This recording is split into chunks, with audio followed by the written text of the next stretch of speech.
धाकड़ खबर, बेखौफजुमा बेबाक अंदाज। धाकड़ खबर के न्यूज़ से मैं आपके साथ हूं अकरम रईस खान। तारीख पे तारीख, ये डायलॉग, ये शब्द सुनने के बाद आपके जहन में दामनी फिल्म का वो सीन आ गया होगा जो अदालत के अंदर का है और वकील की भूमिका में खड़े हुए सनी देओल जज महोदय से सवाल करते हैं कि इंसाफ नहीं मिलता है, मिलती है तो सिर्फ तारीख, और इन तारीखों के बीच में अदालत के बाहर जो खेला किया जाता है उसके बारे में जज को कोई जानकारी नहीं होती है। इंसाफ पाने के लिए जो लोग लड़ रहे होते हैं उनके साथ क्या क्या अत्याचार, क्या क्या जुल्म होते हैं, उसका वो बखान करते हैं। लगता है आज जो सुप्रीम कोर्ट में 2 घटनाक्रम घटे हैं उनको लेकर यही कहा जा सकता है कि इंसाफ मिलता हुआ नजर नहीं आ रहा है, मिल रही है तो सिर्फ तारीख, और तारीखों के बीच बड़ा खेला हो रहा है। जी हां, तारीखों के बीच बड़ा खेला हो रहा है। एक मामला नीट से जुड़ा हुआ है और दूसरा मामला आम आदमी पार्टी से ताल्लुक रखता है। दोनों मामलों पर एक विस्तृत रिपोर्ट आपके सामने रखने जा रहा हूं। शुरुआत करते हैं आम आदमी पार्टी से जुड़े हुए मामले के साथ। जस्टिस संजय कुमार, जी हाँ, सुप्रीम कोर्ट के जज हैं। आज इन्होंने उस सुनवाई से अपने आप को अलग कर लिया जिसमें दिल्ली के पूर्व डिप्टी सीएम मनीष सिसोदिया, जो दिल्ली की तिहाड़ जेल में बंद हैं, उनकी जमानत अर्जी पर सुनवाई होने वाली थी। इनके साथ इस बेंच में जस्टिस संजय करोल और जस्टिस संजीव खन्ना भी मौजूद थे, लेकिन अचानक जस्टिस संजय कुमार ने कहा कि वो इस सुनवाई से अपने आप को अलग कर रहे हैं। उन्होंने कोई कारण नहीं बताया, जिसके बाद यहाँ छपी खबरों में बताया गया है कि जस्टिस संजीव खन्ना ने कहा कि किन्हीं निजी कारणों के चलते ये इस सुनवाई से अलग हो रहे हैं, इसलिए नई बेंच बनाई जाएगी। यहां मौजूद मनीष सिसोदिया के वकील अभिषेक मनु सिंह ने कहा कि मामला काफी गंभीर है, इस मामले को जल्दी सुना जाना चाहिए। तो संजीव खन्ना ने कहा कि अगली सुनवाई 15 जुलाई को होगी, यानी कि 15 जुलाई तक मामला टल गया है। अब नया जज इस बेंच में कौन आएगा उसके बाद देखा जाएगा। हाई कोर्ट से जमानत नहीं मिली थी, उसके बाद मनीष सिसोदिया यहां पहुंचे थे। अब इसके बाद खेल क्या हो रहा है अदालत के बाहर वो अब देखना शुरू कर दीजिए। यहां छपी खबरों में बताया गया है कि आम आदमी पार्टी के विधायक, आम आदमी पार्टी के पूर्व मंत्री शामिल हो रहे हैं बीजेपी में। आप बताइए, वहां अंदर सबको जेल में डाल दिया। अरविंद केजरीवाल अंदर है, सत्येंद्र जैन अंदर है, मनीष सिसोदिया अंदर है, और बाहर क्या क्या खेला चल रहा है, पार्टी को तोड़ा जा रहा है। जो संजय सिंह, आप जानते हैं, आम आदमी पार्टी के सांसद हैं राज्यसभा के, अपनी बेबाकी और स्पष्टवादिता के लिए जाने जाते हैं, बोलने की अच्छी कला में माहिर हैं। उत्तर प्रदेश के सुल्तानपुर के रहने वाले। उन्होंने कहा है कि तमाम लोगों के बारे में आपने सुना होगा कि फला चोर हैं, फला चोर हैं। बीजेपी वाले असल में पार्षद, विधायक, एमएलए, एमपी चोर हैं। तो कौन कौन लोग शामिल हुए हैं उनके बारे में आपको जानकारी दे देते हैं। जैसे आप जानते होंगे राजकुमार आनंद मंत्री भी रह चुके थे और चुनाव से पहले वो बसपा की तरफ चले गए थे, अब वो बीजेपी में आ गए हैं। उनकी पत्नी है वीना आनंद, वो भी उनके साथ चली गई हैं। इसके अलावा एक वर्तमान विधायक है, यानी कि सिटिंग एमएलए है, जिसका नाम है करतार सिंह तंवर। करतार सिंह तंवर भी बीजेपी में है। और इसके अलावा आम आदमी पार्टी का एक पार्षद है जिसका नाम है हमारे पास उम्मेद सिंह फोगाट। उम्मेद सिंह फोगाट है, और उसके अलावा कई और नेता हैं। ये सब के सब कल दिल्ली के जो प्रदेश अध्यक्ष हैं बीजेपी के, वीरेंद्र सचदेवा, और इसके अलावा बीजेपी के राष्ट्रीय महासचिव अरुण सिंह, उनकी मौजूदगी में बीजेपी शामिल हो गए। तो नेता अंदर हैं, तारीख पे तारीख पड़ रही है, जमानत नहीं मिल रही है, और बाहर क्या खेला किया जा रहा है वो आप लोग समझ ही गए होंगे, ज़्यादा बताने की इसको ज़रूरत नहीं है। अब चलते हैं खबर के दूसरे हिस्से की तरफ। यहां बात कर लेते हैं नीट को लेकर क्या क्या खेला हो रहा है वो आपको बताएं। उससे पहले इन वकील महोदय को सुन लीजिए।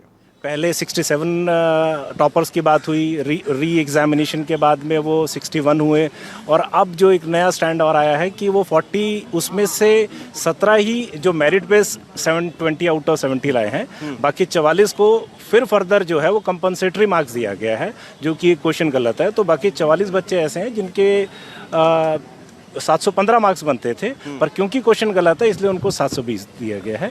तो इस वजह से रोज एनटीए और भारत सरकार जो है वो नए नए ग्राउंड्स और नए नए तरीके लेके आ रही है ताकि किसी भी कॉस्ट पे रीनीट को ना बचाया जाए।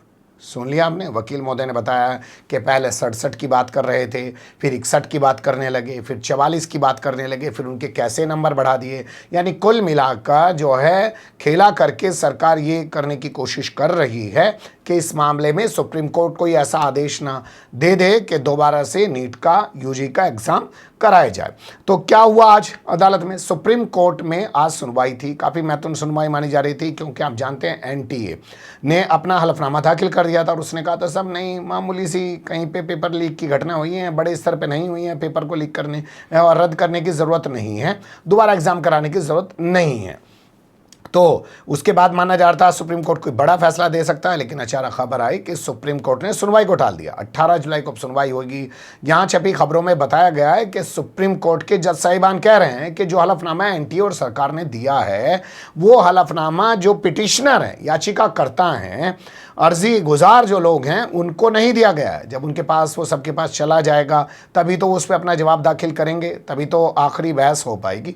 तो ये कहते हुए सुनवाई टाल दी गई है, लेकिन सुनवाई टाल दी गई तो उसके साथ और क्या खेला हो रहा है बाहर, वो थोड़ा सा समझ लीजिए। और ये सुनवाई तब टाली गई जबकि आज ये खबर छपी है कि सीबीआई ने जिस शख्स को झारखंड से गिरफ्तार किया था, जिसका नाम राजीव रंजन उर्फ रॉकी बताया जा रहा था, उसको आज अदालत में पेश किया और उसकी 10 दिन की रिमांड पर ले लिया।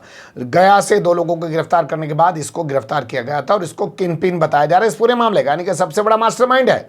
इसको गिरफ्तार किया गया है और उधर अदालत में सुनवाई टल गई है, इधर इसको गिरफ्तार किया जा रहा है, इनके तमाम चीजें चल रही हैं, लेकिन फिर भी पेपर रद्द नहीं किया जाना चाहिए, उस और तमाम परपंच रचे जा रहे हैं। परपंच की बात क्यों कही जा रही है आगे आपको खुद समझ में आ जाएगी, लेकिन उससे पहले आप ये जान लीजिए कि एक और खबर आज ही सामने आई कि गाजीपुर जो उत्तर प्रदेश का जिला पड़ता है, वहां पर एक विधानसभा सीट है जिसे आप कह सकते हैं जखनिया विधानसभा सीट, वहां से एसबीएसपी यानी कि ओम प्रकाश राजभर की पार्टी का विधायक है बेदीराम, उसके खिलाफ लखनऊ की अदालत ने गैर जमानती वारंट एनबीडब्ल्यू वारंट जारी कर दिया है। इसके खिलाफ उत्तर प्रदेश ही नहीं, राजस्थान, मध्य प्रदेश में भी पेपर लीक के कई मामले दर्ज हैं। 2006 में एसटीएफ ने इसको गिरफ्तार किया था रेलवे पेपर लीक मामले में। लेकिन यही नहीं, निषाद पार्टी, संजय निषाद की पार्टी, उसका विधायक है भदोही जिले की ज्ञानपुर सीट से, उसका नाम है विपुल दुबे, वो भी इस पूरे मामले में 2006 में पकड़ा गया था। उसके खिलाफ भी अदालत ने गैर जमानती वारंट जारी किया है। इनके अलावा 19 और लोग हैं जिनके खिलाफ वारंट जारी किया गया। अब आपने कहीं हल्ला नहीं सुना होगा, भाई एनडीए के 2 विधायक हैं, दोनों विधायक पेपर लीक मामले में पकड़े जा रहे हैं, उनके खिलाफ वारंट जारी हो रहा है। हालांकि नीट से जुड़ा हुआ मामला नहीं है, लेकिन ये माफिया तो है, इससे इनकार नहीं किया जा सकता। अभी तक इनको जो है पार्टी से बाहर नहीं निकाला गया, इनकी सदस्यता समाप्त नहीं की गई है, नीट मामले में इनसे पूछताछ तक भी नहीं की गई है। जबकि आपने देखा होगा अभी कुछ दिन पहले बेदीराम का एक वीडियो भी वायरल हुआ था जिसमें अपनी शेखी बघार रहा था। वो कह रहा था कि हमारा काम है, हम कोई भी पेपर लीक करा सकते हैं, यानी ये बड़ा माफिया है। लेकिन किया क्या जा रहा है, अब ये खबर देखिए। देश के शिक्षा मंत्री हैं धर्मेंद्र प्रधान, उड़ीसा से आते हैं, आप जानते हैं। पहले बड़े संस्कारी बन रहे थे, कह रहे थे पेपर लीक हुआ ही नहीं जी, बाद में सीबीआई को जांच दे दिया, कह रहे हैं हाँ कुछ पेपर लीक हुआ है। हर चीज़ में झूठ बोलते आ रहे हैं पहले दिन से। विपक्ष इनका इस्तीफा मांग रहा है। वो क्या कर रहे हैं, आज सुप्रीम कोर्ट में सुनवाई टल गई तो कुछ छात्रों को उन्होंने बुलाया, उनसे बात की और उसके बाद मीडिया में जो तस्वीरें जारी की गई वो ये हैं। तमाम छात्रों के साथ वो बैठे हैं, बातचीत कर रहे हैं, और जो खबर जारी करवाई गई मीडिया में वो ये बताई गई कि छात्रों ने आकर शिक्षा मंत्री से कहा कि ना जी पेपर रद्द मत करवाना जी, दोबारा पेपर मत करवाना जी। यही बात सरकार सुप्रीम कोर्ट में कह रही है और यही बात कुछ छात्रों को बुलाकर अपने यहाँ की जा रही है। हालांकि सरकार का परपंच हम कोई पहली बार नहीं देख रहे हैं। जब किसान आंदोलन इस देश के अंदर चल रहा था तो सरकार कुछ किसानों को अपने यहाँ बुलाती थी, उनसे मीटिंग करती थी, वो कहते थे नहीं जी जो आप कानून लाए हो बहुत अच्छे हैं। हमने ये परपंच सरकार का सीए आंदोलन के दौरान भी देखा कि कुछ लोगों को अपने यहाँ बुलाकर बिठाकर कहते थे कि नहीं जी ये आपका बहुत अच्छा कदम है। जीएसटी और नोटबंदी और तमाम और ऐसे जो भी सरकार के संस्कारी फैसले हैं उसमें भी ऐसे ही कुछ अपने चाटुका टाइप के लोगों को बुलाकर सरकार ऐसा करती रही है। तो सरकार बाहर खेला कर रही है, अदालत में सुनवाई टल रही है, तारीख पर तारीख मिल रही है। इंसाफ कब और कैसे मिलेगा आने वाला वक्त बताएगा, लेकिन इन दोनों घटनाक्रमों पर आपको गौर जरूर करना चाहिए। बने रहिएगा धाकड़ खबर के साथ। कमेंट्स के रूप में आप लोग अपनी राय दे सकते हैं, खबर को लाइक कर सकते हैं, चैनल को सब्सक्राइब कर सकते हैं और ज़्यादा से ज़्यादा हमारी खबरों को शेयर कर सकते हैं। फिर ऐसे ही किसी सुलगते हुए या उलझते मुद्दे लेकर मैं आपके सामने हूँगा हाजिर। फिलहाल अभी मुझे दें इजाज़त।